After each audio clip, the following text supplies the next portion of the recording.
মহিলাদের জন্য তো আমরা সবসময় কারণ আমাদের দেশটা তো আসলে আমরা ধর্মপ্রাণ মানুষ আসলে এই জায়গায় আমাদের একটা সোশ্যাল এবং ধর্মীয় অনুভূতিটা আমাদের সব জায়গাতে আমরা কাজ করি এবং এটাতে আমরা খুব গর্ববোধ করি আসলে। তো সেই জন্য মহিলাদের দেখার ব্যাপারে আমাদের চেম্বারে কিন্তু আলাদা ব্যবস্থা সবসময় আমরা রেখেছি। এখানে ফিমেল অ্যাটেন্ডেন্ট থাকে, আলাদা স্ক্রিনিং, আমরা ইভেন যেহেতু এটা একটা মানুষের প্রাইভেট পার্ট নিয়ে কাজ, আমরা সবসময় স্ক্রিনিং দিয়েই আমরা দেখি। মহিলাদের ক্ষেত্রে আলাদা মহিলা অ্যাটেন্ডেন্স থাকছে।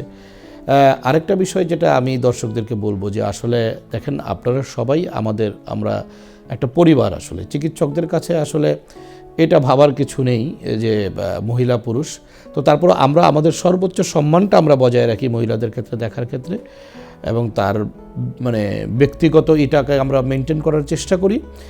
কিন্তু আমি দর্শক এটাই বলবো যে আপনারা চিকিৎসকদের ক্ষেত্রে এই বাছ বিচারটা না করে অবশ্যই নিজেকে লজ্জা না করে আপনাকে আসতে হবে কিন্তু, কারণ এটা একটা অত্যন্ত প্রাইভেট পার্ট এবং এই জন্যই কিন্তু অনেক খারাপ অবস্থায় রোগীরা আমাদের কাছে আসে যে এটা নিয়ে লজ্জায় ডাক্তারের কাছে যেতে চাচ্ছে না তারা, ইভেন এই কারণে তারা অনেক অপচিকিৎসারও শিকার হয়।